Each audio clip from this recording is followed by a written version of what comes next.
Can we ensure that phones are off?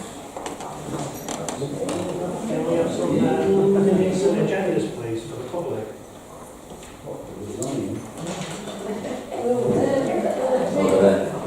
Over there, like they always have.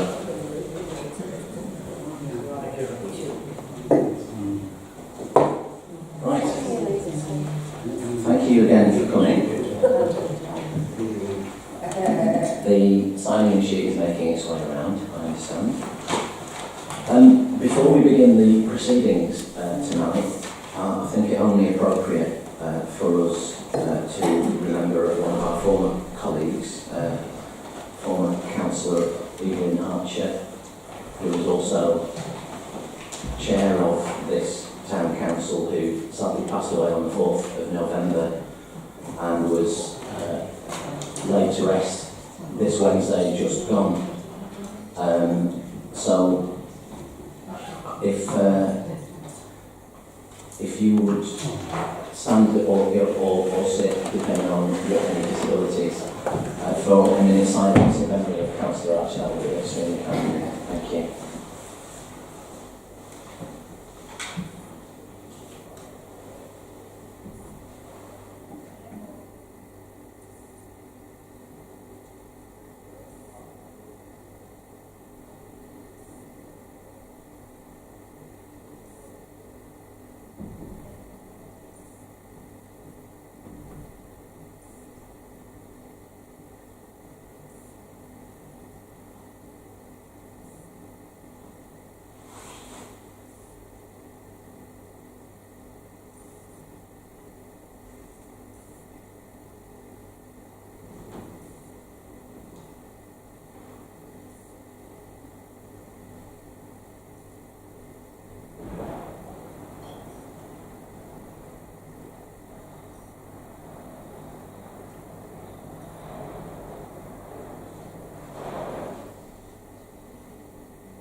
Thank you very much, Bob.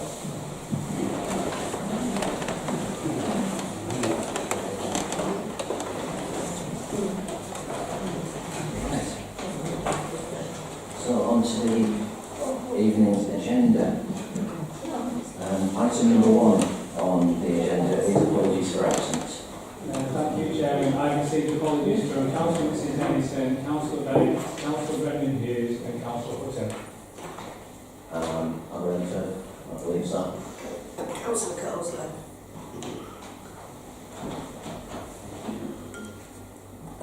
No? Okay, thank you very much. Right, item number 2 is the declarations of interest, and that's to receive declarations by members of interest in respect of items on this agenda. Members are reminded that in accordance with the Localism Act 2011, they're required to declare any disposable pecuniary interests which have not already been declared in the Council's Register of Interests. It's a criminal offence not to declare a disposable pecuniary interest either in the register or at the meeting. Whilst not a legal requirement, in accordance with Council Procedure Rule 10 and in the interest of clarity and transparency, members should declare any disposable pecuniary interests which they have already declared in the register at this point in the meeting. In accordance with Part B, Section 2 of the Code of Conduct, members are required to declare the existence and nature of any other interests as defined in Paragraph 8.1 or 90 of the Code of Conduct. So, declaration. Councillor Ashworth.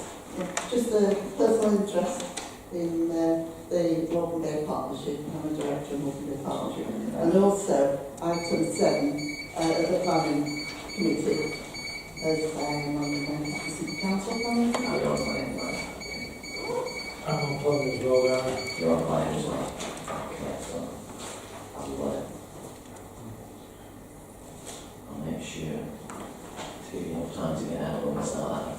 Any other declarations at all? No? Just very quickly. Yes, Roger. Chair, I have attended a number of Walking Day Partnership meetings, but not in any official capacity. That's all right, no worries. Okay. Thank you very much for that. Okay, item number 3 is the minutes of the meetings of the 20th of September, which you can find on pages 2 to 7 of your supporting packs, and of the 11th of October 2018, which are on pages 18 to 15 of the supporting papers.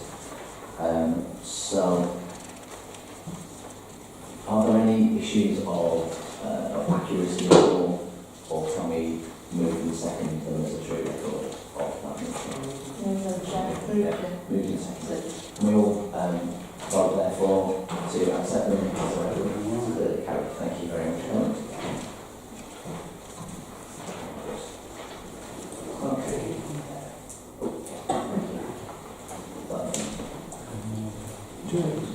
Just Yes, sir. one point, that came up subsequent to the minutes, but when we were contacted by the City Council, and if you recall, the membership here did say that they hoped that the 14th Army Memorial was in place.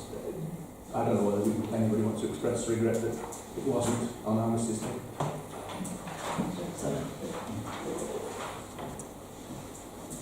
Unfortunate. Right. They've been accepted. Thank you for that. The next item is public participation.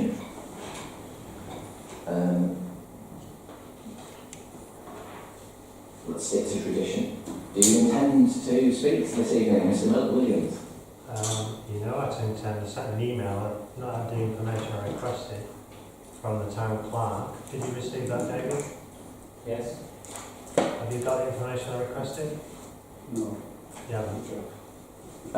The information you requested is going to be handed out to members of the public and to members at the point in the meeting where the item is being discussed. Well, So if at you the end of the day, I've done my own calculation, but at the end of the day, well, you'll get an accurate picture later, won't you? We'll adjourn the meeting if members would like to, so we can go to public participation and then you can have your 3 minutes. Proposed? Yeah. Do we have a second for adjourning the meeting? Yeah. Thank you, Councillor Burns. All those in favour of adjourning the meeting at this point? Marvellous, thank you very much. All official then. Have we got the microphone at the front there? Yeah. We do? Sorry? Yeah. Okay, right, so, just to clarify as usual, this is the opportunity for members of the public to address council regarding items on the agenda for up to 3 minutes. If you'd like to come to the front, to the microphone there, and we'll just check that it's working properly before we start the time, and then as usual I'll give you a 1 minute warning when you've got 60 seconds left of your time. before I start, can I just say, the last meeting I attended was on the 20th of September, and I disagree, and I don't accept the minutes of that meeting because they do not accurately, they omit and, as usual, distort what I said. Mr. Williams. So basically, Mr. Williams. I'd like to say... Mr. Williams, as you've just witnessed, the councillors here Yeah. get to vote on or not the minutes of all meetings, and they are not a transcript, as you already know. You've just seen councillors accept the record.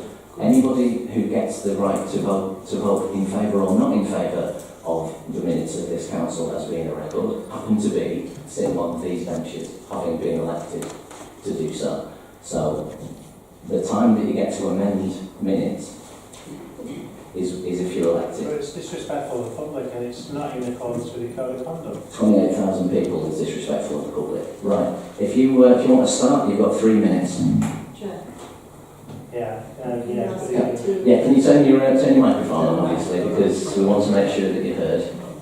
And can you just test it for us, please? Testing. Yeah, we just had a few. Sorry, we had a few issues last night with some dodgy microphones, didn't we? So it's best to do that. Right, and your time can start when you start, Mr. Williams. Thank you.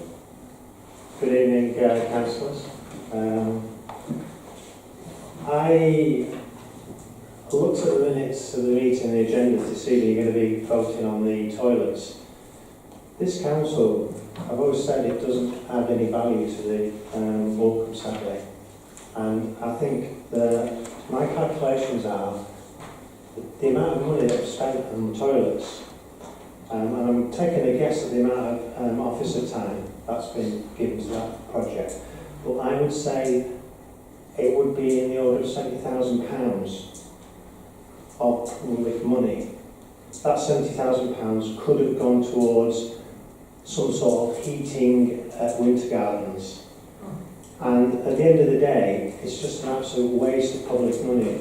It's an absolute calamity. It's an absolute disgrace. And I'd like to know if that was either of your money, would you have spent that money like that? Because I don't think you would. The other thing I'd like to raise is public safety. I raised this at the annual town meeting, and we have a community safety group here, and one of the prime objectives and concerns of a council and a parish council should be the safety of the public and the residents in the area. And we have a level crossing which was built at York Bridge, and there's been another accident there because the sighting of that crossing is just absolutely crazy. I'm not entirely sure that's on the agenda, Mr. Williams. It is on the agenda actually, it's in the minutes of the meeting, of the previous meeting, so it is on the agenda. Okay, thank you. Can I have the added time for the disruption, please, Mr. Chair? Are you going to add on some time for the disruption you caused? Carry on. Okay, thank you. Carry on. The other item of concern is the design of the M6 link road. Absolute joke. The junctions, there was another serious accident at the college and the McDonald's junction. You've got a minute left, Mr. Williams. Basically, I want to know what this council is going to do about it, because that project is an absolute disaster. It was finished late, it was £30 million over budget. So what I'd like to know is what's this council going to do about it? The other item is key performance indicators. This council doesn't have key performance indicators, so what I'd like to know is how does this council monitor the performance of the council if it doesn't have key performance indicators? Thank you very much. Thank you. John? Yeah, press the shout button. Thank you very much. Make a little song while I've got the microphone. Yeah, resolution passed.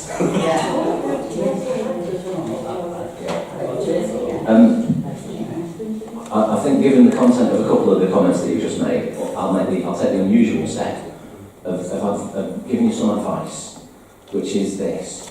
Both the M6 link and the crossing at the bottom of York Bridge, which I happen to agree with you on, I have to admit. Yeah, I don't think you'll get too much dissent on that front. Are matters that I would advise you to take up with Lancashire County Council, who are responsible for both of those things.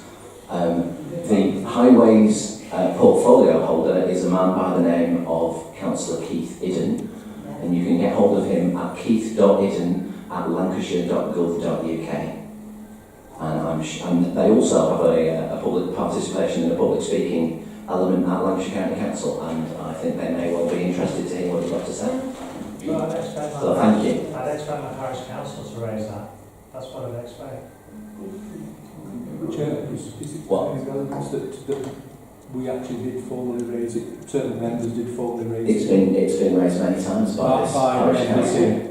It's been raised at least a few. Well, I've raised it about 3 times myself because I think it's the crossing's the nuttiest thing on planet. Yeah. But it isn't it? Who puts a zebra crossing at the bottom of a hill by a roundabout? On a blind colour. On a blank colour. It's just, yeah. We all agree with it, but we've done our bit and they ignored us. So you need to take it up with the county council because we've done all we can. So when they plan that, Anyway, we're going to get on with the agenda now. were you consulted? No, We did. No. no. We made an objection through our normal planning, but objections don't necessarily get heard, do they? Right, moving swiftly on to the main body of the Kirk. Right, number 5 on the agenda is a presentation by Morecambe Bay Partnerships Love My Beach, which is fantastic. So we're going to relocate so you can see, yeah. We have Hannah Barnes here from Morecambe Bay Partnership. You're very, very welcome. That's right. I was very confident about this. Now, it's probably best if the technology's gone a bit pear-shaped. She's turned the back on me.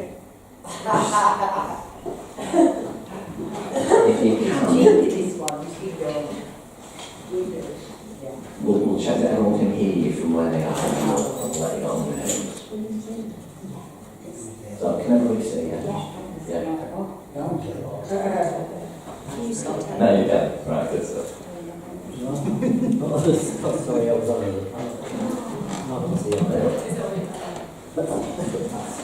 Yeah. Evidently it's collaboration that works when it wants to. There we go. Whee! Set that way. It's great when it works. No. Right, Hannah, over to you. How about 10 minutes, did you say? You'll get told off for going out of time. Testing.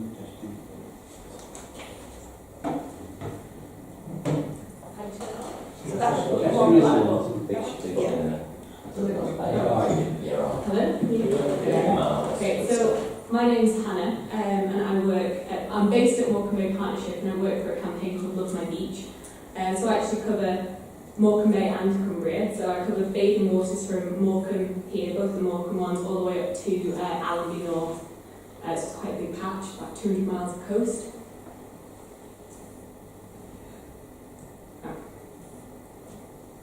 So the Love My Beach campaign, I'll just talk a little bit about the campaign, and then I've got a couple of slides about United Utilities' work on the Middleton and Scoil Green pumping station. So Love My Beach is a campaign that we've worked to inspire and educate people in the Northwest. So we're only a Northwest-based campaign. Like I say, I cover Morecambe Bay and Cumbria. My colleague covers the Fylde, and we also do the Second Coast as well. So we educate and inspire people about issues that affect the coast and what they can do about it. So it's very much about not pointing fingers, not playing the blame game, just saying that look, we can all do little bits and work together to make a change for our beaches and our coasts. So we work in partnership with lots of different organisations. The campaign is funded by United Utilities and the Environment Agency, 50/50. So Love My Beach is really the public facing side of the Turning Tides Partnership, which was founded a couple of years ago in response to changing EU statuses of bathing waters, changing limits for the the bacteria. So we work with all the different councils, parish councils, county councils. Keep Britain Tidy is the host organisation of my two colleagues. So we collaborate in lots of different ways, events, things like that. So, as I said, in 2015, the EU Bathing Waters programme kind of got a bit stricter, and there was concern that bathing waters in the Northwest weren't going to meet the stricter guidelines. So as you can see, this is Blackpool, which is bathing water, and has a blue flag beach at the moment, so that's one of the highest standards a beach can get. Very proud, I think it's the only one in the Northwest we've got at the moment. But as you can see, the change in Blackpool from 1990 to 2016. So in 1988, I think it was only 18% of bathing waters in the Northwest were passing the bathing water standard. So that's a pass is sufficient, good, or excellent, and a fail is where the government advises you not to swim in the water. So now it's not quite 100% anymore, but last year it was 100% of bathing waters passing with at least a sufficient or above. So bathing waters, so actually there's 4 bathing waters that are freshwater in my patch. There's 3 on Windermere, but not all beaches are bathing waters. They're designated sites where there's a lot of paddling or swimming or water sports, that kind of thing, and over the summer months, the bathing season from May to September, they're tested, the water samples taken 20 times, and then the results are published in November, and today is actually bathing water results day, if anyone's interested. Morecambe did pass, did very well. And so as it's a public space, we have a responsibility to protect public health and well-being, and make sure that all bathing water users are safe and healthy. And actually this is a group of school children from St Mary's Catholic Primary down the road that I went on a beach clean with this morning. Just thought it was a really lovely picture to include. So it was year 3 and year 4 came along. So these are all the bathing waters in the Northwest, and these are the ones that I cover in my patch. So also in Morecambe Bay, other 3 at Lonely Island as well, and Haverford I think is also included in the bay. So I'm sure you're aware there's lots of problems that the coasts are facing.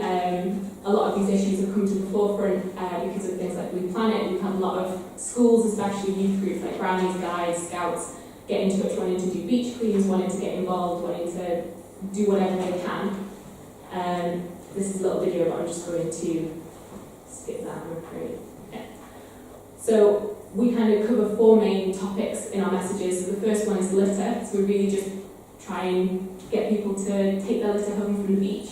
We try and encourage them to maybe do a 2-minute beach clean. I don't know if any of you have ever seen the 2-minute beach clean board at the Clock Tower Cafe. That's one that we got the owner involved with. So anyone going to the beach can just go in and ask for some pickers and we can do a little beach clean. So that's really aimed at families or grandparents out with their children, anyone, to be honest, that wants to do it. We also focus on unflushables. So has everyone seen or heard about the fatbergs that they found in London? So we try and, we spread the message of the 3 Ps that can only go down the toilet, so pee, poo and toilet paper. We just have to make sure you tell kids it's toilet paper, not drawing paper. Goes down, because I've had them ask.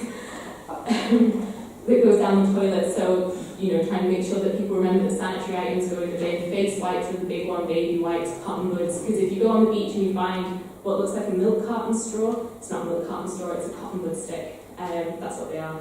And we found several on the beach today. You'll find them everywhere. So we work with businesses. We've got stickers that go on toilets and cafes and restaurants, caravan sites, that kind of thing, to just try and make people remember, especially people with septic tank systems as well. We're trying to engage. Fats, oils and greases is another one, also contribute to fatbergs, so just trying to make sure people remember, if you're cooking bacon and eggs, don't pour it down the drain, like that hot water and soapy water, soap doesn't get it all the way through the system, it'll get it out of your pipe maybe, but it'll cause a problem further down the line. And then last one is dog poo on beaches, trying to make sure people not just pick up, but also put it in the bin. Because obviously if you leave poo bags on the beach, it's just adding plastic to a problem, and the bacteria in the dog feces does contribute to poor bathing water quality, and it contains the fecal indicator bacteria that the bathing water regulation is based on. So it tests the levels of E. coli, intestinal enterococci. So those bacteria won't necessarily make you sick, but they indicate that there may be other pathogens in the water that could, cause upset stomachs, intestinal problems, wound infections, eye infections, that kind of thing. So what's happened in Morecambe and the Bay Area from my side of things? We've done community events. We had a dog walk event in collaboration with the Dogs Trust in the summer. So I've never been able to say I got to play with puppies as part of my job, but I did, and it was one of the best things we've ever had. So that was making sure people know where the dog restriction zones are in Morecambe, and why they're there. It's not, the council being, super strict and just saying, no, you're not allowed to walk. There's a reason why dogs are only allowed on this section of beach and not on the other. I've also worked at, we had a stall at the Morecambe Carnival. One of your former councillors, I can't think of his name, he was... Yes, yeah, he was the one that got us, he's been quite involved with Ludlow Beach and was really quite on board. We work with schools and businesses, so like I said, St Mary's came along to a beach clean today, and I'm going to go back and talk to the Year 4s about plastics and things like that. We work with different businesses. Our awareness campaigns, we're focusing a lot on septic tanks at the moment, and those not really in Morecambe, but Silverdale is all septic tanks that way. And I think a big problem in Morecambe is that I know of misconnections where toilets and things are connected to the surface water system rather than the sewage system, so that's something we know is a bit of an issue in Morecambe, and also pouring waste also from caravannets, RVs and stuff into the surface water. So we do have something we tried to, we kind of never really got much further with it, but we have these yellowfish stickers that go on drains to say only rain down the drain, which is an idea we've had to try and move that along.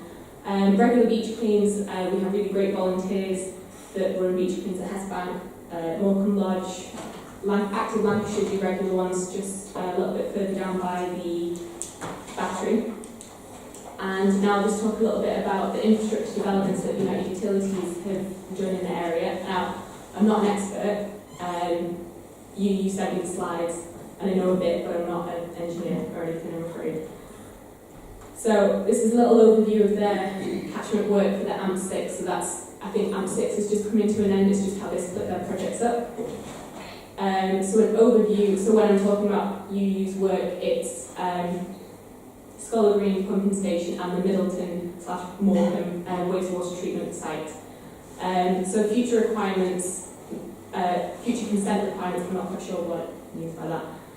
Is there must be a reduction in the number of spills, storm spills into Morecambe Bay. So that's when rainwater fills the storm reserve tanks, and then the water company has to release waste into the bay. And obviously, with there being a bathing water site, it's not ideal. But they do have limits on how many times a year that can happen. So with Scholar Green, the plans that I'm not quite sure how completed they are. I think they're like really underway, almost done with it. Is they're going to increase the volume of the detention tanks. The Morecambe wastewater treatment works will increase the flow, so it can get from the pumping station to the treatment centre faster, so it can be released cleaner, faster. So there's no backup, basically.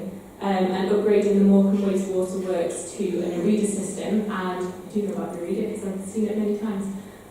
It's a Dutch system that uses bacteria, little granules of bacteria, to treat the water rather than the huge kind of underground storage tank. So it saves space, it saves money in the long run, and it self-regenerates because the bacteria will obviously feed on the waste and then die and regenerate.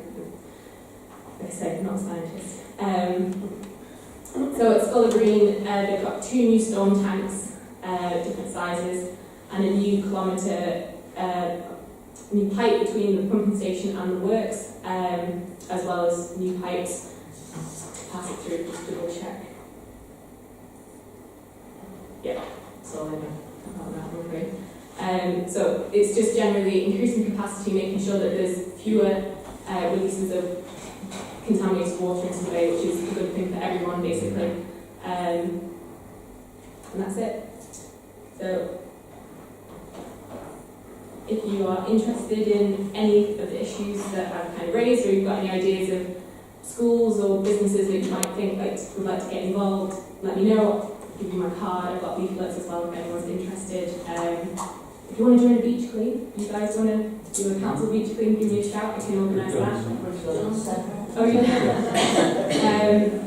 And yeah, I hope this brings a council trip to the wastewater works. If that's also something you'd like to do, I can also facilitate that.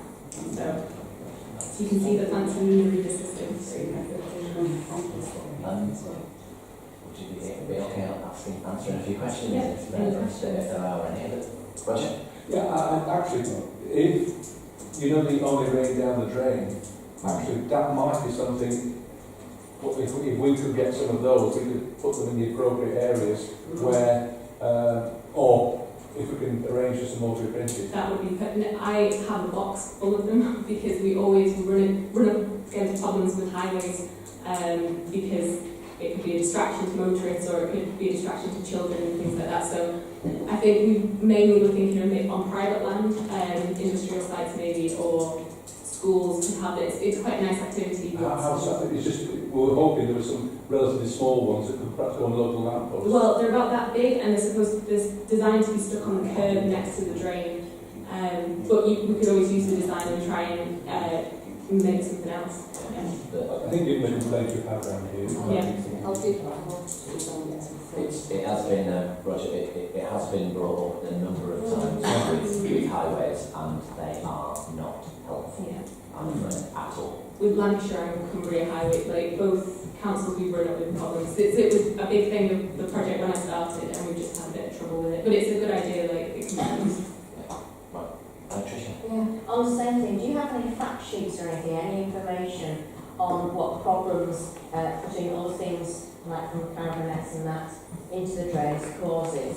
Because that would perhaps help our case in trying to stop them parking along the promenade and using the drains. Well, we don't have anything made up, but we could, use that. We can put something together if that's That would be helpful, I think. We do have leaflets on our general kind of campaign leaflet, which mentions these issues quite Not so much a campaign, more of a kind of a, that it causes damage, and we can use that to try and get the... Yeah, well, we can, it would need, you know, whatever we need to tweak it to, but that's not really a problem. That'd be good, please. Yeah. What contact do you have with the local schools? Well, it's a bit tricky because I found it quite difficult to get involved with schools as an outsider, but recently we've just had so many schools just reaching out themselves to get in touch, wanting, you know, someone to come talk to their kids about plastic waste and all the, and the amount of reaching out to just skyrocketed. So it's less me kind of reaching out to them and then getting in touch and hopefully just spreading the word to other schools. Go to Chicago, the local campaign. Yeah, I should think that quite a few of us are school governors, and we'll be bringing this up at our meetings. Well, that would be great. The stuff is mainly aimed at primary schools. I think year 3, 4, 5 would probably be like, well, year 3 would be the perfect age. I have done talks at Lancaster Central High with year 7s, and I think our stuff is just a little bit more aimed at younger kids, but teenage girls in particular are some of the worst ones for makeup bites, sanitary items, that kind of thing. So it's everyone, to be honest.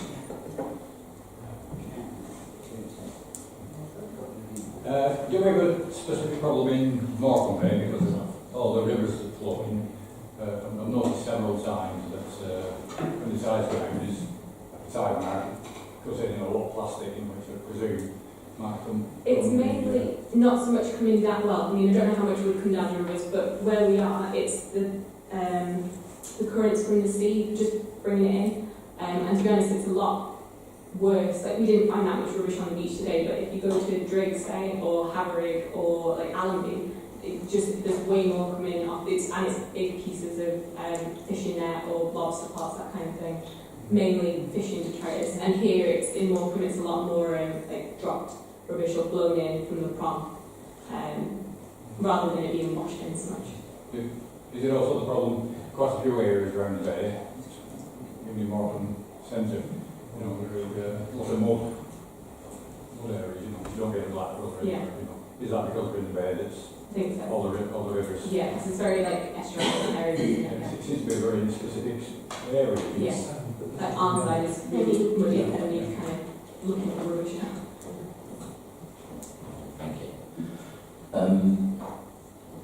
Would members like all of those points to be taken forward by David as clerk and to continue to work with Hannah? Because if that's what members would like, then we can vote on that as a quick resolution as a result of the presentation you just heard, and then we can continue to work closer together and Can the public ask a question? come out with it. No, sir, they can't. They can? All No, right. we're in the council meeting now. Could I ask you a question after? Can I move that the things that we brought forward by everybody Yeah, indeed. Seconded. And seconded. Thank you very much. Sorry. All those in favour of giving the clerk the delegate responsibility, thank you very much. Lovely. Done.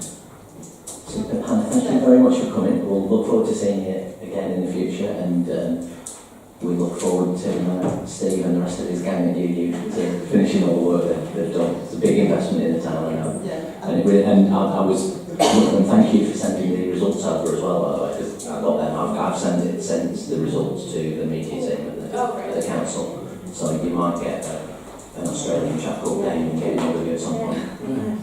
He was a very nice chap, honestly.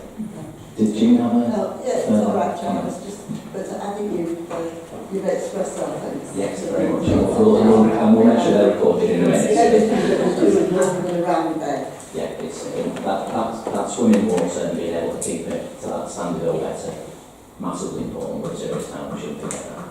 So thank you very much for everything you did. Cheers. Right. Yeah. Okay, right. Before we move to the finance and management agenda, the clerk has some extra financial figures for you about the toilet element of that report, because he was asked to provide some further information. And so he will pass those amongst you when everyone's got them and has have time to internally cogitate, then we'll move to that item. You can find in the report impact between pages 16 and 40, and I'll get the chair of that committee to move them just as soon as everyone has the information before them.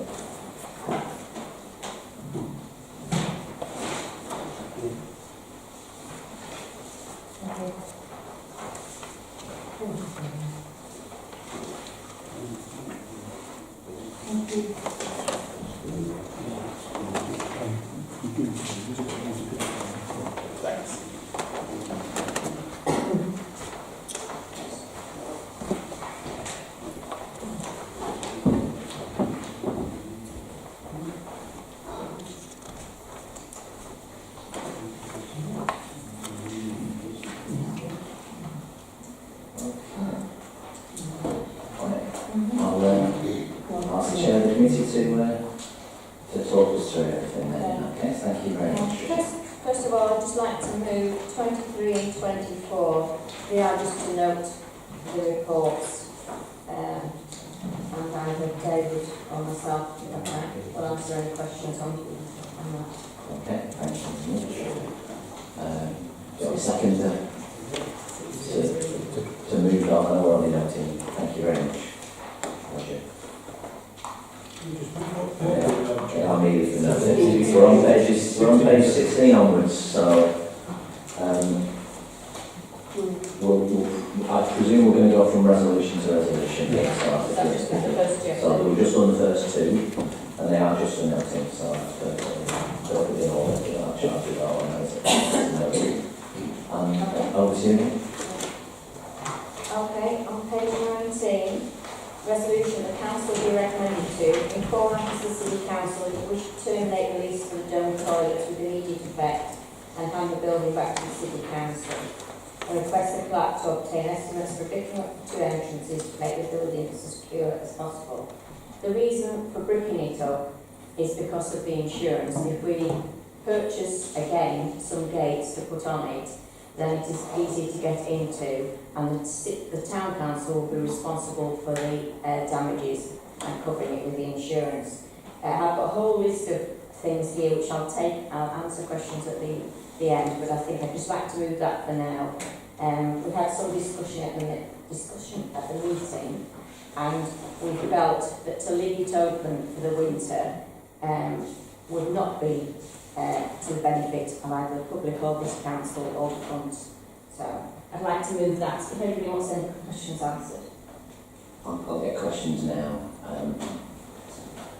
Have you got a second first of all, and I'll ask the questions from colleagues. Thank you, Roger. Right, any questions about the resolution on page 19? So that's 1, 2, 3 there and A. So any questions? No one? Yes.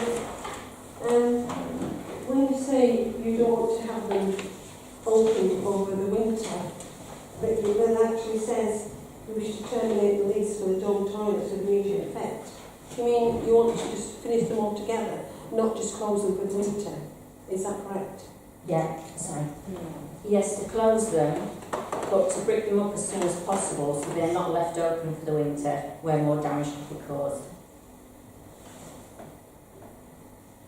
Right, well, I'm still in questions. Yes, still in questions. Yes, I've got another question. Okay, still in questions. So questions? Any points that are going to be made, need to be made during the debate on this one? Okay. So any further questions on this resolution? Yeah, done. Yes. So what you're saying is you want to close it completely? Take away from the public? That's what you're saying? I believe that's what's just been clarified, yeah? So yes, that's exactly what the resolution So says. there's no toilet down there? So, but that will be a part of debate if you want to make that point in a minute. So any other questions, Max? Question? Do you not think this is a really good thing for the public, that the people of Morecambe to have toilets there? So you're going to vote on closing the toilets down, which is embarrassing because Morecambe Town Council have worked really hard. Question, not opinion yet. Yeah, I'll just go through a few of the pointers on it. Without the new money that we've just got, additional expense we've got on this sheet here, I did work it out that the expense from last year plus the usage meant that everybody that used it was paying £2.70. That was what it was costing the town council for everybody that actually used it. So £2.70 per P, which is rather expensive, I think. It was very much underused. It was used less last year, even though it was a good summer season than it was previously.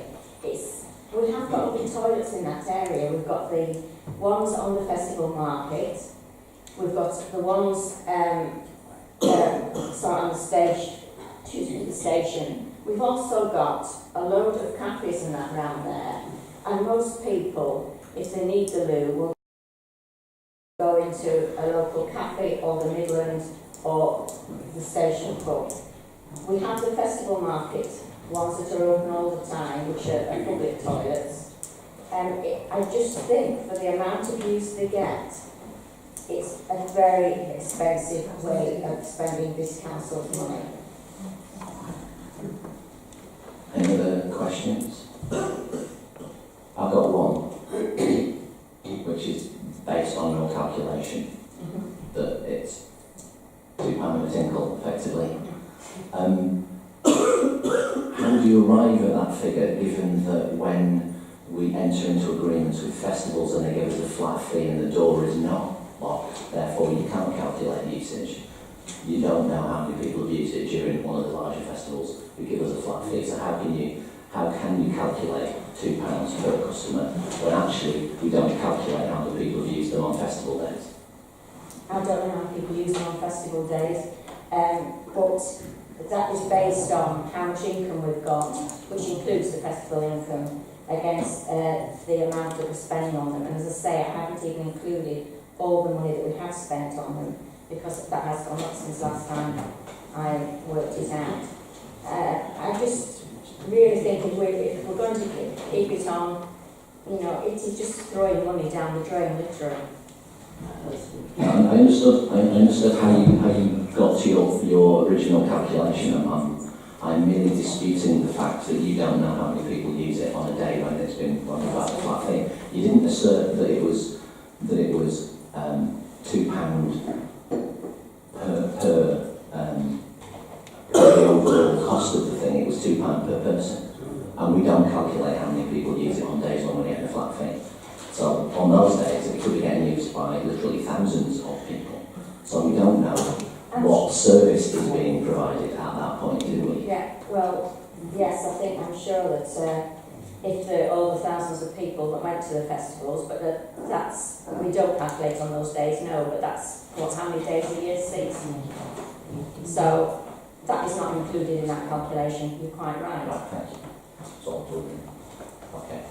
Are there any more questions from colleagues before we move to debate? No. Right, in which case, now you can move to the debate bit. Okay, fine. Would anyone have any remarks today? Janice? Thank you, Chair. I think I have to disagree with this proposal. I don't think it's a good thing to do. I know there's been a lot of vandalism, that's what happens. People are unbelievable at times. This is a service that's provided for our tourists and our residents alike, and they end up vandalising the thing that we try to put together to help people, because the amount of people that come to Morecambe, they are a lot of elderly people and they do need to go to the loo. And it's all right saying you can go into cafes and bars, but cafes and bars don't want you if all you're going to do is going to use the toilet.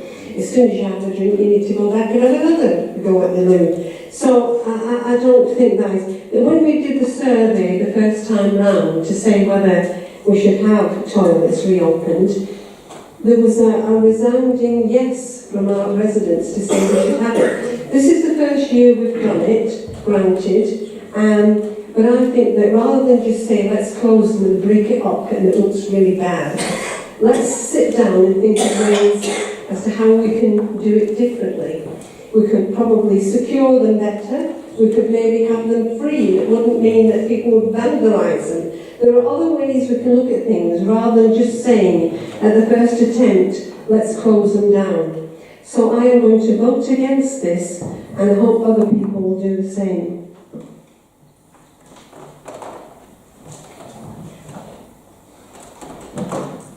Thank you. I've got a number of speakers. I've got them in the order of Terry, Max, Roger, Shirley. Yes.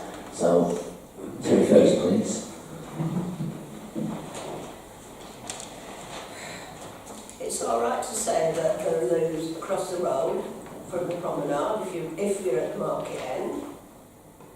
If you've got a bladder problem, you're not going to make it from the market across that main road. It's a busy Sunday afternoon, there's traffic either way, you're not going to get there. I thought we were supposed to be for the people of Morecambe. Yeah. Well, this doesn't strike me as we are. I can't possibly vote for this, and I think if you ask outside there and it happens, there'll be a lot of cross-legged people that will agree with me. Thank you. Max? Yeah, I'm the same. I think it's embarrassing. I think, here we go, the MPI's at it again. I'll not be supporting this. The toilets are great for people walking down the front. They're great for our fantastic festivals. You know, you're really good at voting against some of our really fantastic festivals. So you're not too bothered about the toilets. So I think it's... so headlines in the paper, MVI's close our toilets. No, they'll say we did. No, they won't because we voted against it. Yeah. Publicity for you.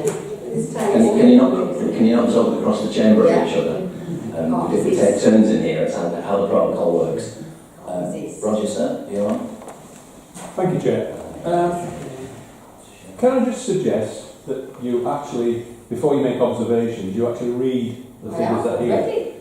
That's fine. Yeah. That's okay. Now, one of the problems we come across, we've spent, the total capital cost is approaching £50,000. We are totally committed to, if you vote to retain them, into maintaining these irrespective. The elephant in the room is that we are now into the second major claim, in addition to a number of minor claims, on these facilities because of their remoteness and their relative ease with which individuals say, a coin box, we can get in and we'll see what the coin box is in. In actual fact, they've never had money from the coin boxes, merely the fact that it's there. Now, other people suggest, well, make it free. Then you come up with, which is a possibility. However, I would remind you that if you talk to any, and I did used to work for the council, and I can tell you now, sometimes the levels of vandalism that you get in public toilets where there's no charge is horrendous. We're liable for that. If they break into the coin boxes again, we're liable for that. Eventually, one of our insurance companies, who currently, I think, charges about £800, is going to look at our claims history and quite distinctly, because it comes up every year, say, sod this for a game of soldiers, we're not going to insure you in future. Or alternatively, your insurance costs will be X thousand plus plus plus, and your excess will be X thousand plus plus plus. That will fundamentally affect, one, if we can't get insurance, the town council cannot operate. Full stop. End of story. If we haven't got public liability, the council cannot operate. If it's horrendously expensive, all our choices that we've made to do other things for the people of Morecambe will be eaten up by this black hole of finance that's opened up, because we know vandalism will occur. One of the principles is the idea of actually physically breaking it up deals us in a position, if we leave it with a door or anything equivalent on, anybody getting into that structure actually has a free rein, but also all the damage that's done is the responsibility of the town council. And you've got to say, we're into two claims now, two major claims of well over £1,000 in each circumstance. If we continue, I can tell you, you'll have at least one more. If you open them up free to the public, you will get major vandalism. Each of those will be the potential for an insurance claim. And I will tell you now, and I think you need to ask the clerk, how many companies quoted for insurance for us when we asked for insurance. The numbers are very small. It's a specialist field. It's very difficult to get. The elephant in the room is that this is a financial stone around our necks. If we do not deal with it, and we do not deal with it effectively, it will ruin the finances of the town council, and we'll have to explain to the people of Morecambe why we didn't take what needs to be a logical decision. Thank you. Shirley, you're next. Thank you. One thing I can't understand is that the people are absolutely against it are also town councillors. So if they believe that those toilets are so important, why don't they make sure that the city council take them over and they pay for them? Because you seem to think it's so important. So why not pay for them? No, but you're saying that it should be open. So you get the finance and then it'll be open.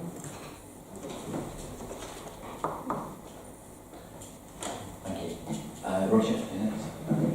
I do think toilets are an important subject. I mean, at the end of the day, the toilets at the market, I mean, I walk my dog down there most mornings. They're probably only 5 minutes away. I know elderly people with bladder problems, I know that is a problem, but there's always the Midland Hotel. But I walk past them 5:30 in the morning and I notice the red lights are on. And I'm thinking, why is the red lights on? Why is it not a green light? Well, and I presume, do people actually sleep rough in there? I mean, is there evidence that they do? I thought they might do.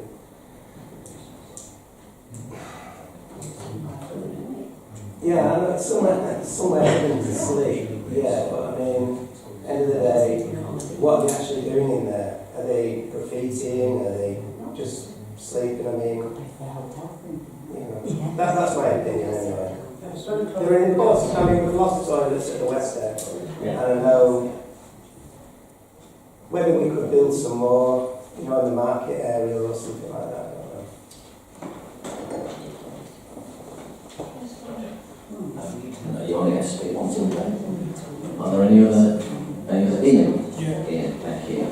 Well, I have to be speaking against closing these toilets. We've got a major project coming into Morecambe, pushing for the Eden project. I don't think we're going to be sending the right messages out if we start bricking toilets up. I think we're going to be bringing up many thousands of people into Morecambe. And I think that it will be sending the wrong message. I also speak to residents on Westgate where I'm a councillor, and I've mentioned about the toilets, and everybody I speak to is in favour of the toilets. So I don't want to be one of those who's voting to close toilets. Thank you. Right, thank you. Are there any other speakers? Any other speakers? Right, in which case I will speak as well, if I may. Right. Well, other than the interesting bits of calculation from earlier on, which we've obviously already dealt with, I remember some years ago, my former good lady wife sat on the astoundingly interesting committee called a Task and Finish Group on toilets when she was on Lancaster City Council. And they spent a year putting a report together which basically was the death knell of local toilets for the public around here. I know some of you were on the council at the same time as Tina was. And it was predicated on the idea that it was absolutely perfectly fine because we had more than enough provision for public toilets right across the board, and it'd all be all right. Honest governor. This was also a line that was trumpeted many times by the former chief executive of the city council. It turned out that they were spectacularly wrong. When we did our survey of the people of Morecambe, which is still the biggest survey of public opinion that's ever been done in this town, toilets was extremely high on the list. and remains so. One of the toilets that was closed during this task group was down in Heysham, down at the field there where the cricket club is, that's been taken on by Heysham Neighbourhood Council. One of the other toilets that was closed was the ones at the old Dome site, which we have opened. And yes, have they been expensive? Yes, they have. It's called the cost of public services. And I don't think that using either rough sleepers or the potential of vandalism as an excuse to not do something is any decent reason. What you do is you sort out the core problem, which is security for that area and for that building. Something that we can do something about. I also agree with what Ian's just said. There's a big briefing that I know Trish has actually been invited to tomorrow about the Eden project.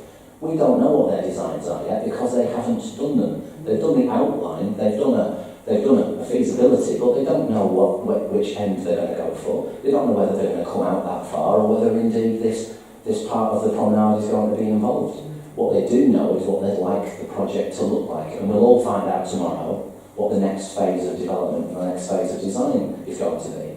So not only do I think, especially at a time when we're going into winter, when they will be closed anyway, at a time when we have time to think and to assess the first year of operation, when we've got time tomorrow to listen to what the Eden people have got to say, to see whether it is worth, in the long term, continuing with them, or whether it is a matter of they're going to take over that land anyway and we need to extricate ourselves or not. Right now, this is a premature decision being made which will only go down badly with the people that asked us to do it in the first place. So I will not be supporting it.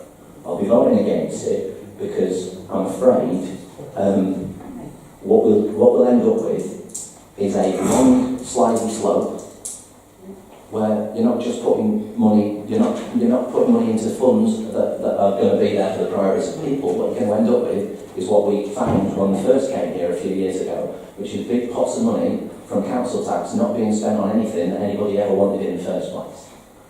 And what you end up with is massive reserves that unfortunately are there for the benefit of the people out there.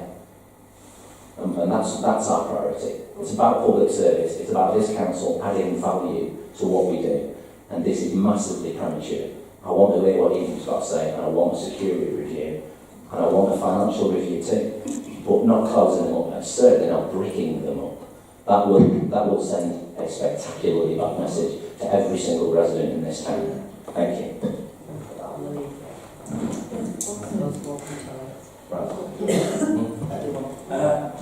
Thank you. Sorry, I thought I was the last speaker before summing up, but Jim, you've indicated. Sorry. Sorry, I didn't indicate I wanted to speak before. I apologise. Please, sir. Could you do your microphone so that the camera can pick you up? Thank you. We had problems with the fences. I think the City Council lost the fences for the door, didn't they? Yeah. Have we got a price? If we're not going to break them up, we can't leave them like they are, I presume. So have we got a price for replacing the fences? I'm advised by the clerk that we haven't got a price yet for replacement of the fencing for the gates, which is a reasonable thing to ask for. Are we actually, have we asked about that? Yeah. Right, so it is something that the clerk is actioning at the moment, but we haven't got an answer yet. Are there any other speakers before I invite Tricia to sum up? You've already spoken, Terry. You only get to speak once in debate. Them's the rules. Sorry.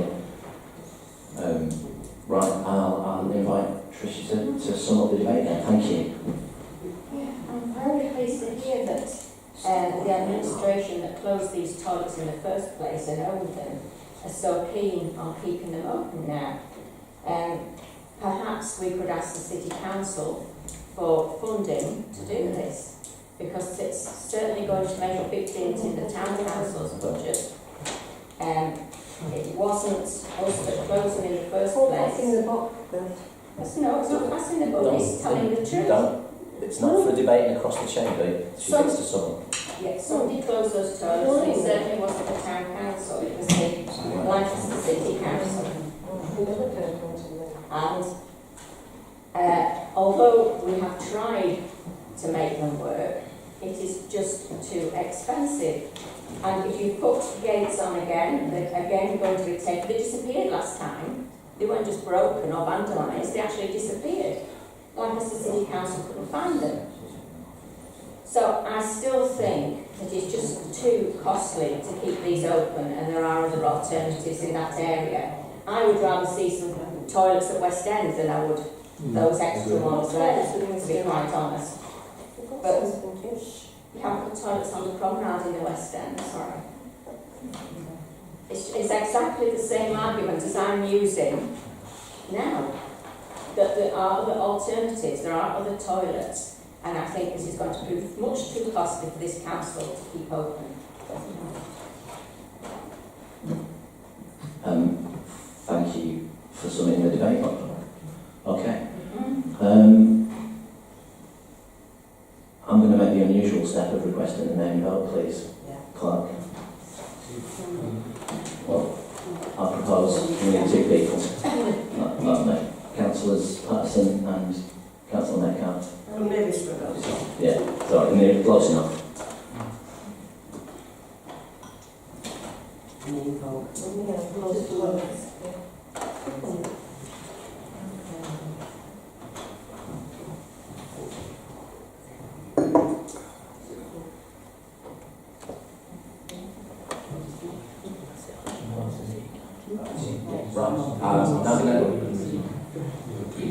I'm now going to hand over to the clerk, colleagues, and he'll explain how the process works, just for clarity for everybody.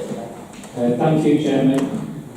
Recorded votes being requested on the recommendation of the Finance Committee, which says to inform Lancaster City Council that this council wishes to terminate the lease for the dome toilets to immediate effect and hand the building back to the City Council.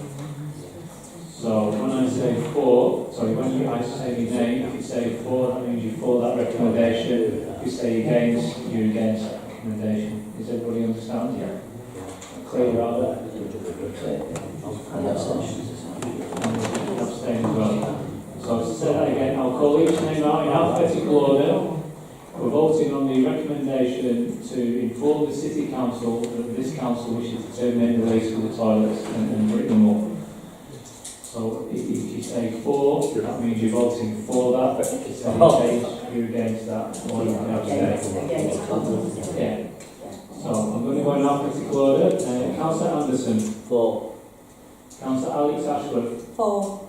Councillor June Ashworth. For. Councillor Bates is not here. Councillor Boyd Power. For. Councillor Brown's not here. Councillor Burns. For. Councillor Cleet. Abstain. Councillor Clifford. Again. Clifford.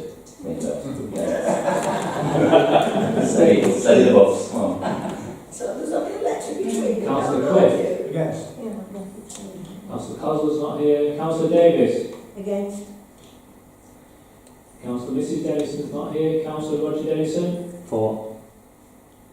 Councillor Janice Hanson. Against. Councillor John Hanson. Against. Councillor Heath. For. Both Councillor Heath's not here. Councillor Hudson's not here. Councillor Metcalfe.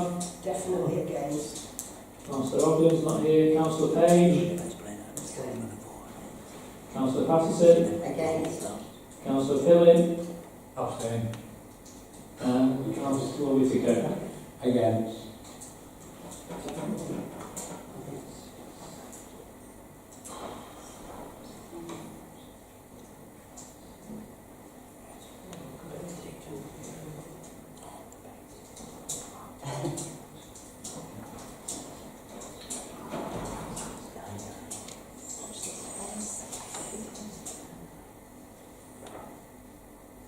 Okay, so there were 7 votes for, 8 against, and 3 abstained. 7 for, 8 against, 3 abstained. 3 abstentions. Okay. Right. So that recommendation is lost, and I'll then hand back to the Chair of Finance to move the further recommendations in the report, which continues on page 20. Or to Councillor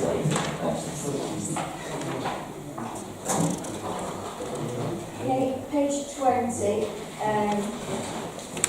won't read them all out. I'll move 1 right through to 6. Right, thank you. Right, once again, can we do questions first and then any debates beyond that? Any questions on the... What page is that? We're on page 20 for the recommendations. Yeah, I want to ask about the... All the way down the page. So, yeah, Mads, just keep it to questions though at this stage if you don't mind. And Councillor Hickle answers it on. Developing the garden and garden sharing. Roger talks about public liability. What are you going to do about safeguarding? Because we've tried to do this in the past, and it's protecting, like it does say that, older people. You know, you don't know who's coming around. Can I stop you there, Matt? You haven't read it You've not properly. read it properly. It's removing. It's removing. removing. it. Removing. Yeah, if you read So you agree it, it with says it? it's removing. So you agree with the reason for doing so because of the safeguarding issue, isn't it? Oh, I see. Yeah, so we're all right. Yeah, sorry. Sorry. Right, another thing. Are there any other questions, David? You look critical there for a No, I second. was just asking why they removed it, but Because of that. That's that reason. that was a good idea. Right, okay. Now, just to clarify, just from an operational point of view, I've just got to clarify a couple of things, if that's all right. I think it's 3B, given the resolution that we've already voted for, would be a new point, would it not? Yes. I'm just checking with Clark on that one. No, you signed up to looking after it yourselves. The town council, it's their sole responsibility.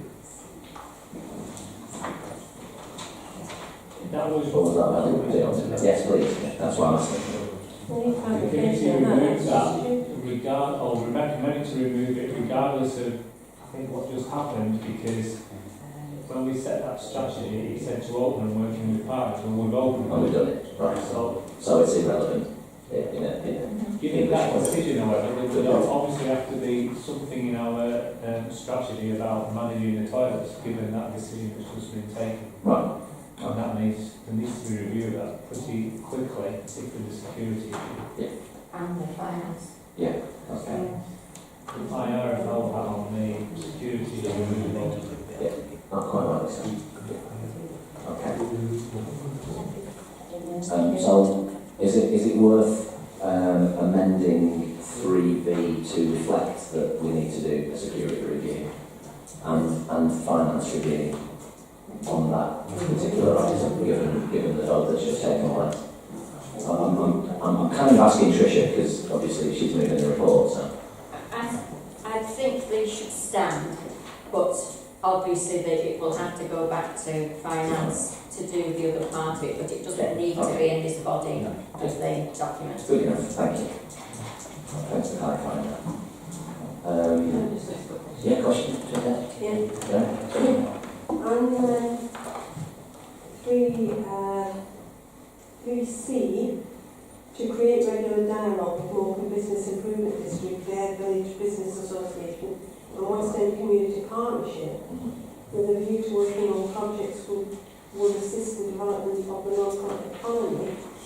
What sort of things do you mean by that? What sort of ideas have you got to develop the local economy? This wasn't put in by me, it's actually put in by your group a couple of years ago. It's just, all we've done is alter the wording to bring it up to date with the bid and that. Because the bid didn't exist. All we've done is reworded it. It's already in the system. It was reworded to bring it up to date with the new bid development, etc. Yes. Yeah, thank you for clarifying that. Yeah, of course, yeah, it's all right. Thanks for that. And one of our big work with local businesses and to lobby Lancaster City to secure more cost-effective parking charges within Morecambe, which encourages increased usage and visitors. And I know there's a parking strategy going on at the moment, but instead of just saying that, you need to write down what you actually want. What would you like to see in a parking exchanges, charges. I know you'd probably like it free, wouldn't you? That'd be your idea of parking charges for businesses and visitors. But if you're only just going to put that in, you need to say what you want. Again. Janice, this isn't new, this is just reworded from the policy that was put in by you 3 years ago. I haven't made this up today or any other day. We've just altered the wording to bring it up to date. Asking a question, that's all. Thank you for asking that. Any other questions? Jim? Sorry, Sorry, I don't think it's the right time. It's not a question, we haven't started the discussion. We haven't yet, so questions, if you haven't got a question. My question's more of an order thing, really. Part one of your proposal is to approve a 0% increase in the council's precepts for 2019-20, which doesn't necessarily have to be done right now, but nonetheless it's a resolution in there. And then we ask for committees to look at suggestions for items to be included in the budget. Shouldn't the items to be included in the budget inform what the precept is set at after rather than before? I'd be inclined to do it the other way around, having done a full financial assessment of any longer or medium term impacts, given that this council has, as far as I'm aware, and you can correct me if I'm wrong because you've been here longer than me, frozen its council tax for 9 years on the spin. So I'm reluctant to vote for number one, given that you've asked us to go to committees and ask them for spending commitments in number two, which is a perfectly reasonable thing to ask for, I think. So I'm just asking that question. I suppose it really depends on how you do your finances, doesn't it?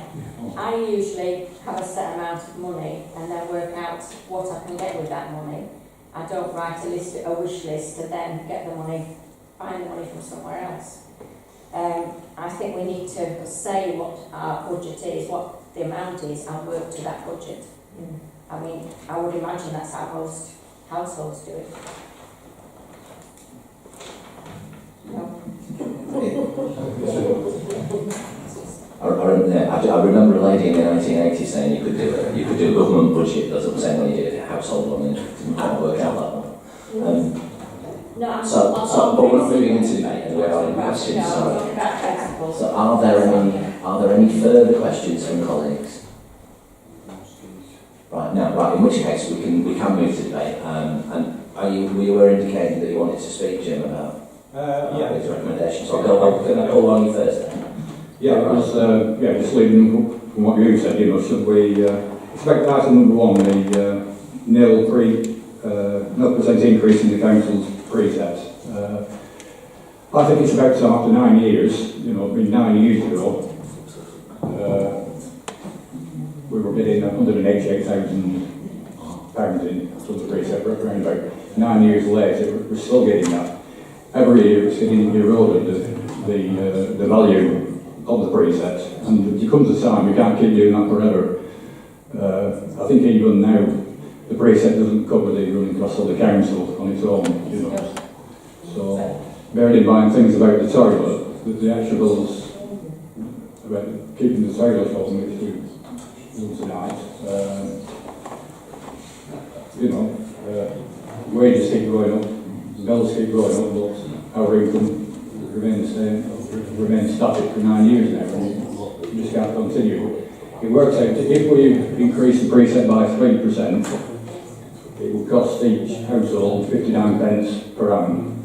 So it's not a massive asking. I think the people of Markham would see that as fair, as long as we're getting value from it, 59 pence per annum. But that will realise the council £5,640 for us to spend, allocated somewhere within the town. So I don't agree with freezing the precepts. I would, in fact, suggest that we increase it by 3%, which I think is the maximum that you can do.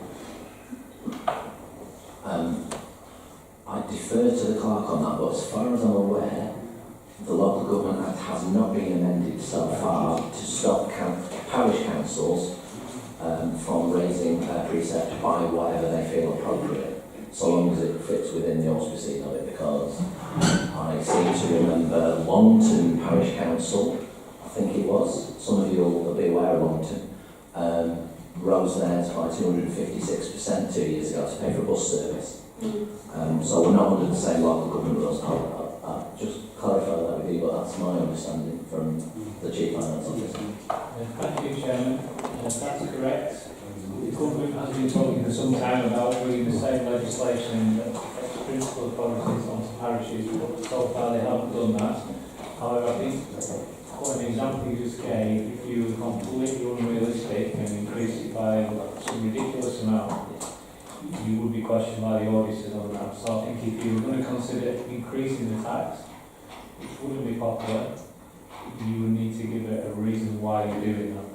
And a good reason, that would be my advice. But legally we can increase the tax or whatever amount you think would be appropriate. That's very important. I've got Shirley first and then I'll come to you, James. Shirley, yeah. Yeah, we've got a heck of a lot of old age pensions in there. In fact, I think there's more old age pensions than anything else. And they're struggling already on their pension. And I think it would be outrageous. Already, I know a number of people who don't live near the promenade and say, we paid this extra money for this council tax, for this, and they say, we don't get anything. It all goes on festivals and things on the promenade. And I think it would be absolutely outrageous to make it even worse for these pensioners who are struggling and turn the lights out, go to bed early just to save money, and then for them to be found that to pay extra money to go, as they say, to the church, to the events and the promenade. I think it's absolutely outrageous.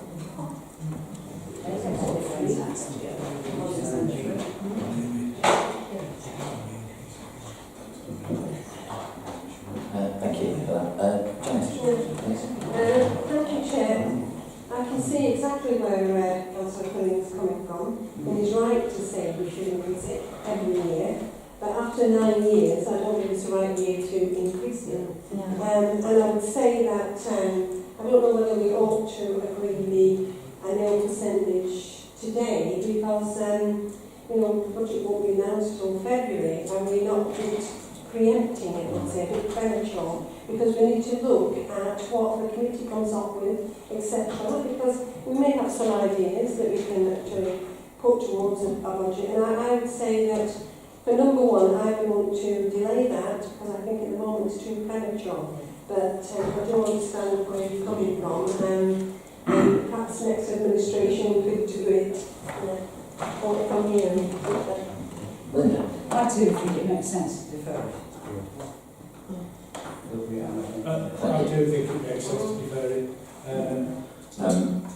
Well, it's asking for an approval of 0%. A deferral would... Have to be done in January at the latest. Yes, indeed. Well, we'd have to make a decision at the next meeting, which means that committees would have to go through the number 2 of your recommendations fairly rapidly down. But the easy solution is to not vote in favour of option 1 in the recommendations. It's as simple as that. You go through deferrals and amendments all you want. We did that last night, didn't we? Yeah. So it's easier to just vote for it to be done now or not, and then it will be deferred by the very nature of you not voting in favour of it. That's the easiest thing to do. Are there any other speakers before we get Tricia to sum up? Again, I'll very quickly say a couple of things. This parish charges a little under £20 a year for its precept. The average Bandy council tax for a parish in this United Kingdom of Great Britain and Northern Ireland is £60. We are very, very low on the scheme of things. I do actually appreciate what Shirley said, because those people who are on fixed incomes do struggle with an enormous amount of bills across the board. And that poverty that happens in our communities isn't being created by local government providing services, it's being created by something else. It's being created by a whole range of things, like not valuing our pensions for start off, and penalising people for being poor. But my view on this is, if you go through the years sticking to a philosophy of we will do 0% and not meet the requirements of our budgets going forward, and all you need to do is look at the numbers of the budget, notwithstanding what happens or doesn't happen with the toilets going forward, there are spending commitments there. If you go through the years doing that, your tax base reduces year on year, and you end up with a situation where, whether you like it or not, inflationary pressures hit your organisation and you have not prepared for it, and you end in the chaos that has happened at Northamptonshire County Council, where they opened a £58 million new headquarters one week and literally a month later voted to close it down. There may well be a vote in this council in the new year, I suspect, Tricia, where you will garner support for a 0% increase in council tax. I wouldn't be surprised if you did, but I don't think that time is tonight. I say no more than that.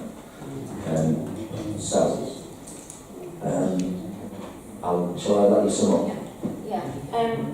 I will take one as a separate resolution. Thank you. I would like to point out that it's going to be more of a 12% increase if you want to cover the cost of the toilets, not a 3%. I would also ask for, on one, we have a recorded vote, please. Yeah, and it's so requested, thank you.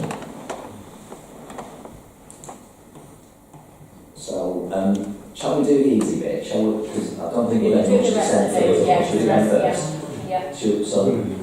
So if you formally move all of those. So I'm moving 2 to 6, which are just tidying up really the documents we've already got in place. Okay, thank you very much.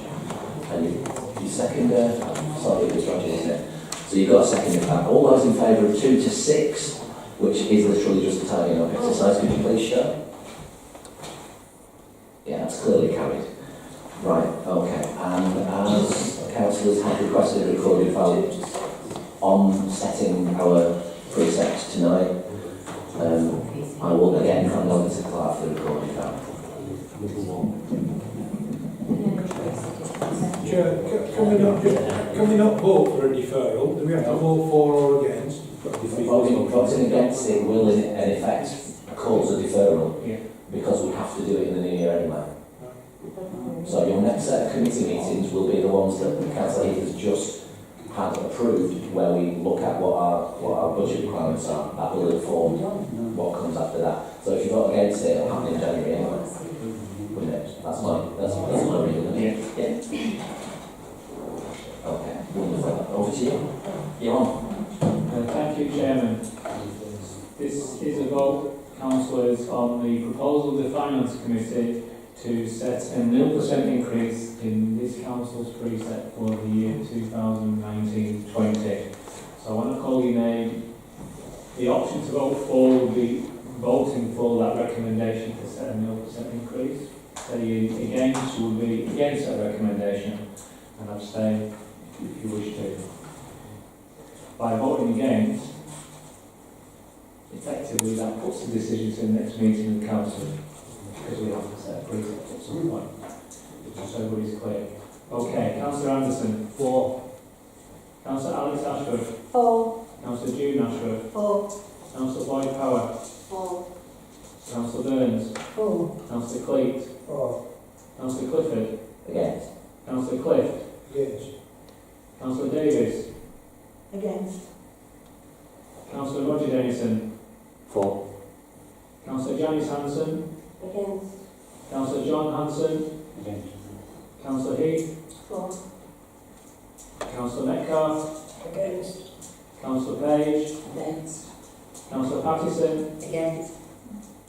Councillor Pillin, Against. Councillor Whittaker. Against.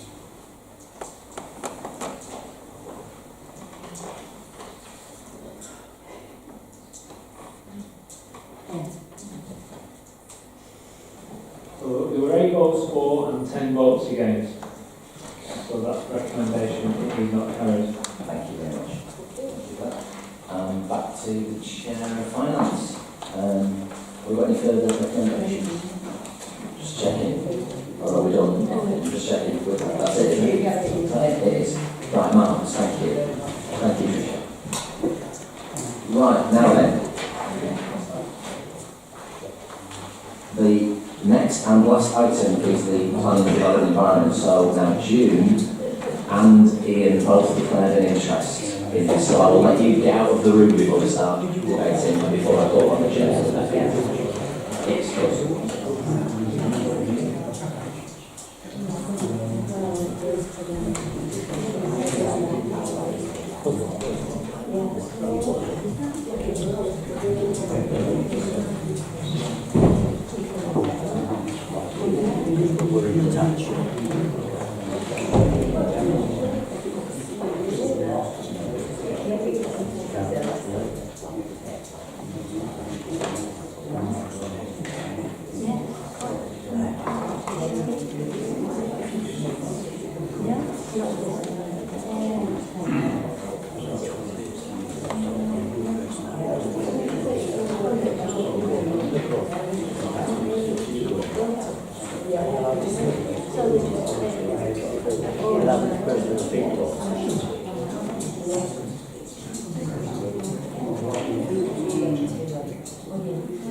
just waiting on David coming back and then we'll crack on.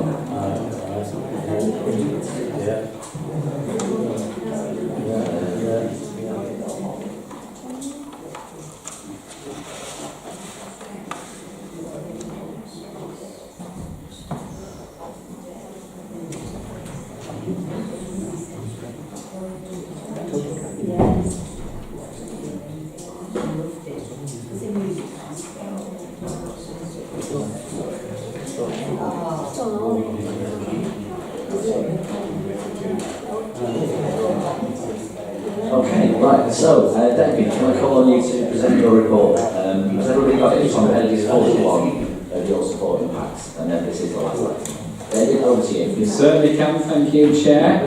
I'm looking back, we had a meeting on the 7th of November at the Memorial Hall in Morecambe, and we did look at one or two planning applications, as you can see on page 42. One of the applications we did discuss in great detail was the planning application for the erection of 13 dwellings on Hadrian Road, which is causing us concern. With Morecambe Town Council, it agreed to inform the City Council that the Town Council objects to the application for the following reasons. There's a lot of this land and development. That the proposed site was on land which was at significant risk of contamination due to its former uses. If you look at the history, there are issues there that indicate that there is possible risk of contamination. That the proposed site was on land which was poorly drained and maintained, which could increase the possibility of flooding to the proposed dwellings and neighbouring existing dwellings around about. We seem to have had this kind of discussion with another development a month earlier, which is yet to be decided by planning or put forth for planning consideration. And that the proposed development was in close proximity to local business activities. And once the dwellings are built and people live in them, people could be disturbed by local businesses. That's one of the concerns that were expressed.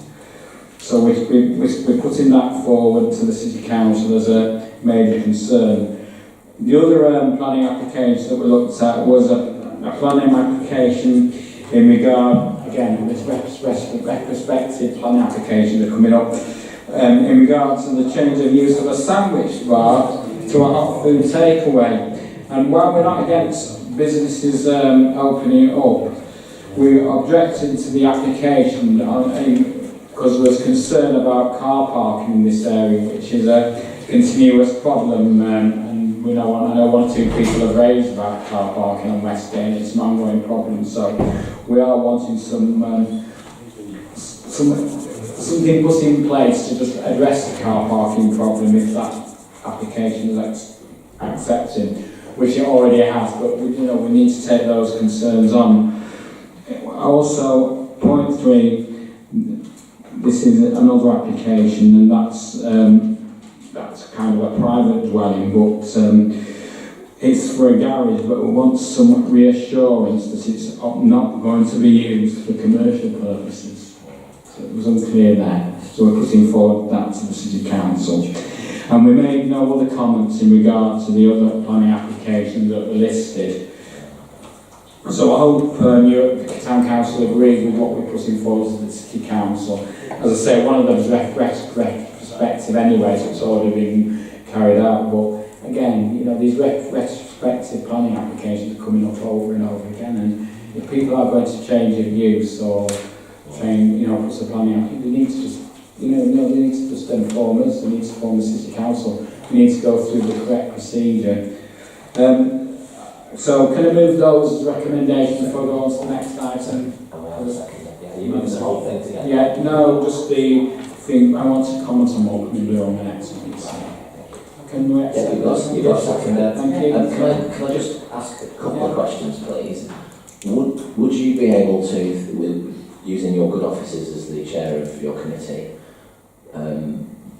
write on behalf of the council expressing our concern about the volume of retrospective applications, because it really is not a good thing. I've done it before, And could you also do something else as well? Because one of the things that I'm aware of from talking to the clerk is that if we put an objection in, we have to go hunting to see what the outcome of that application was. Now, you wouldn't do that if you're a private citizen. You get an email. As a consultee, and especially if we object to an application, you would expect, from common courtesy, to at least get an email telling us the outcome of the committee. So, would it be okay for you to do that with the permission of other councillors? Yes, certainly, and especially the issue regarding retrospective. I recommend that we do raise that as a concern to the City Council, but also a bit more dialogue when we do put forward comments or concerns to the planning committee. Thank you. It would be polite, yes. Janice has got a question for you before we move to the vote. Yes, on item 2, it is a shame it's a retrospective one, as you say, but I think you're right to highlight the problems of parking in this area, because it is a really difficult problem in Whiteland. I mean, it's a lot of if you ever drive down there, it's a nightmare trying to get through and juggle your way through.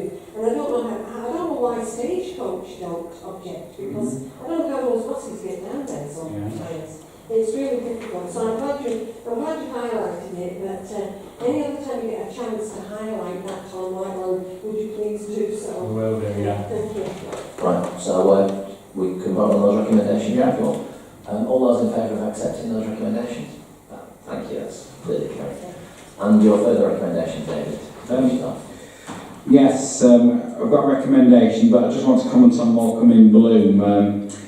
We had a presentation evening at the Morecambe Football Club, which was fantastic evening. Great to see the community together. And once again, I know I've already said it, but big thanks to our town clerk for his organisation, doing it on his own without another staff member. He's done a wonderful job in regard to that. But also thanks go to all the people who helped out that evening, town councillors who are sat in this chamber, and also the work that Morecambe in Bloom has put in to the town to work towards a standard of, that we wanted to impress the judges when they visited. We had a presentation evening, they went to a presentation evening in Southport, was it, in November, it says October there, and we got an award, we got the Silver Guild Award. I know we got a gold last year, but we've got a Silver Guild, so we should be proud of that, and we need to work for gold next year. But before we do that, what we need to do, and it's in sync with the recommendation, is that we need to just have a review of how we undertake our activities.